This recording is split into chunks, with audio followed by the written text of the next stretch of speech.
appelle les amis, qui sont devenus ses amis. Les 11 qui sont restés avec lui. Les 11. Dont le cœur s'était pleinement engagé pour Christ. Même si la chair était encore là, mais il y avait déjà une aspiration sincère à appartenir pour toujours à Jésus-Christ. Et il leur dit, l'heure viendra, quand je ne serai plus au milieu de vous en chair et en os, où les hommes vous persécuteront, vous feront du mal, vous haïront, vous feront mourir. Et même ces personnes-là, quand ils agiront de la sorte, ils pourront faire une bonne chose, une bonne affaire. Mais je vous préviens, avant que ça n'arrive, pour que vous sachiez que ça fait partie de votre vie. Et cela s'adresse à nous. Dans notre vie de tous les jours, dans notre marche avec le Seigneur, ne soyez pas surpris que des personnes se lèvent et s'irritent contre vous. Ils n'ont pas besoin de savoir que vous êtes disciples de Christ. Les démons, ils le savent et cela suffit. Parce que ce ne sont pas ces hommes-là qui s'irritent contre vous, ce sont les démons qui manifestent leur mécontentement de ce que vous leur avez échappé et de ce que vous gaspillez leur business au milieu des hommes, par vos prières, par vos intercessions, par vos exhortations, par votre bonne conduite, par votre aspiration à toujours faire bien. Cela dérange le monde des ténèbres. Donc vous ne devez pas être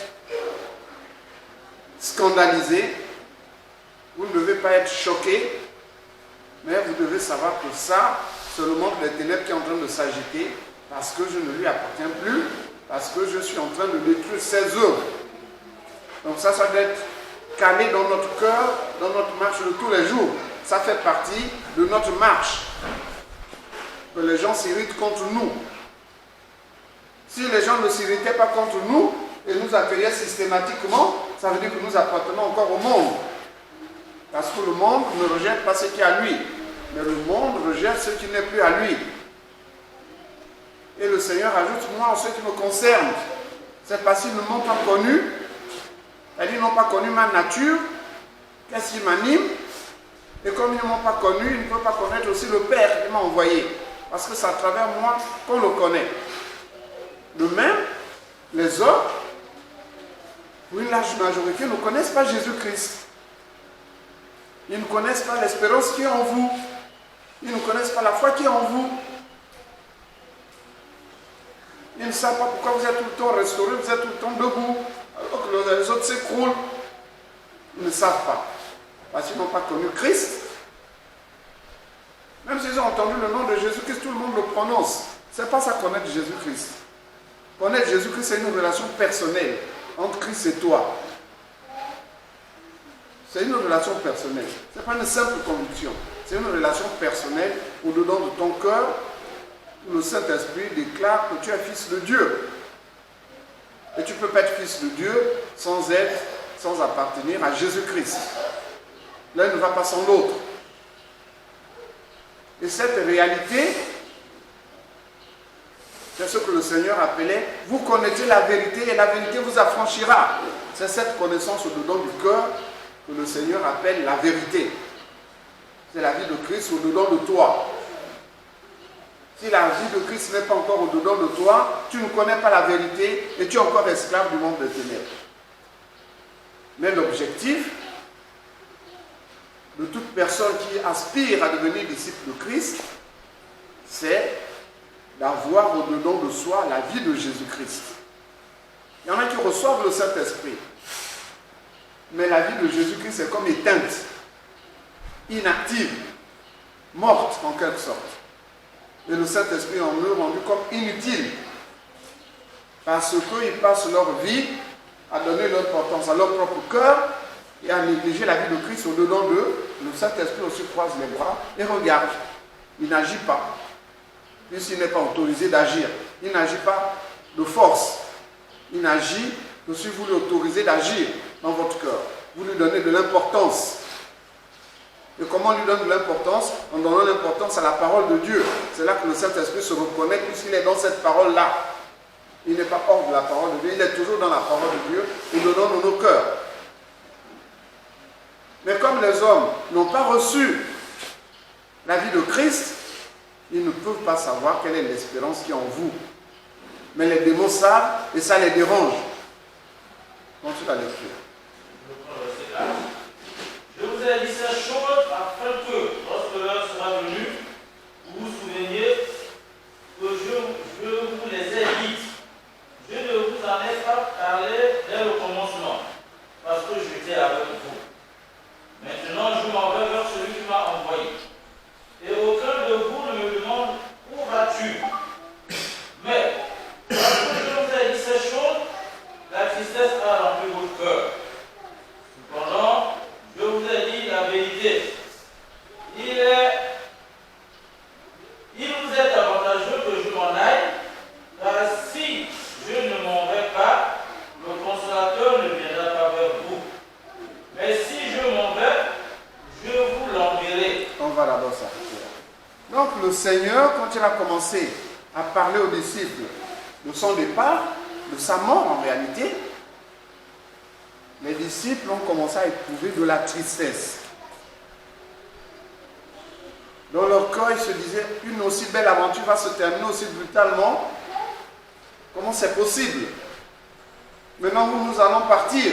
Qui va s'occuper de nous? Qui va nous enseigner? Donc, ils étaient désespérés. Ce qui est la nature charnelle de l'homme. L'émotion qui s'appelle la tristesse avait déjà envahi cet homme-là. Ces hommes-là. Et ce qui arrive aussi à chacun d'entre vous. Quand vous êtes confronté à vous-même, oubliant que Christ est là. Mais le problème là, je vais faire maintenant comment? Mais qui va me régler ça?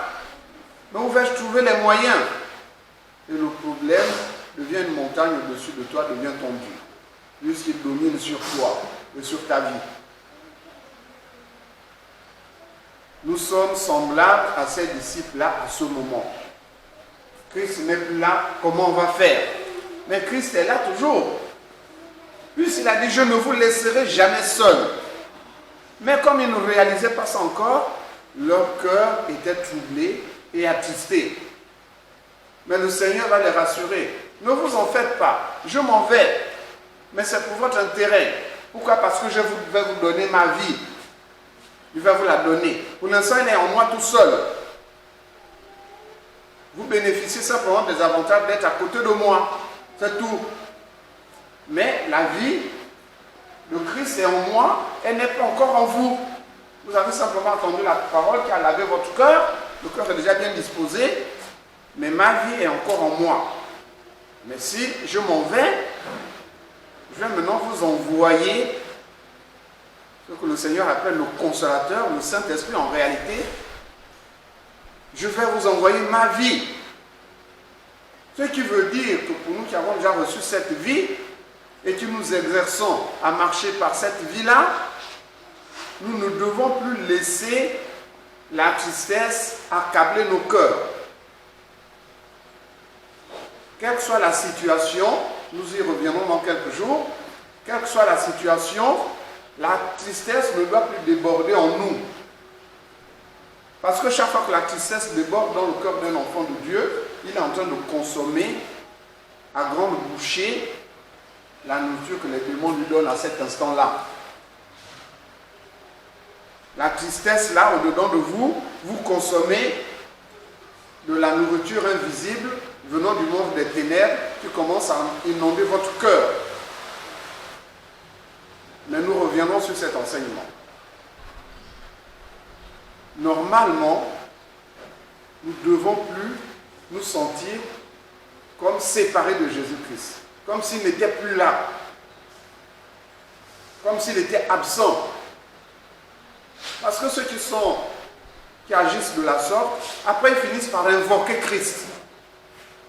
Ils finissent par invoquer Dieu. Invoquer veut dire qu'il est là-bas, moi je suis ici.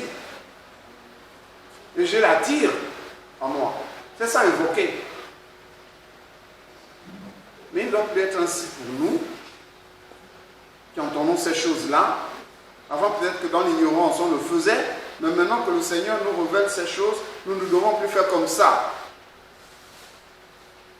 Nous n'avons plus à invoquer Christ, il est en nous. Nous nous adressons à lui directement. Et s'adresser à lui, ça veut dire, c'est comme si je vois ce frère, quand je parle avec, je n'ai pas besoin d'imaginer qu'il est loin là-bas et je vais crier, je lui parle parce qu'il est à côté de moi. Il est là. Mais pas comme s'il était à sa maison, bon, je vais prendre le téléphone et je vais l'appeler. Il est là, je n'ai pas besoin de l'appeler, je lui parle directement. Est-ce que vous comprenez? S'il était chez lui à la maison, je prends le téléphone, ça c'est l'équivalent d'invoquer. Parce qu'il n'est pas à côté de moi.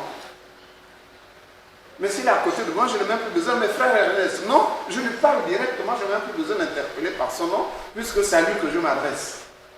Il doit être ainsi de Jésus-Christ en ce qui nous concerne. Donc, la tristesse ne doit plus déborder au-dedans de nous. Elle peut arriver, mais il nous revient de la repousser. Parce que nous savons que derrière la tristesse, le démon a sa main tendue et il va alimenter notre cœur de ce que nous ne devons plus consommer. Continue la lecture. Verset 8.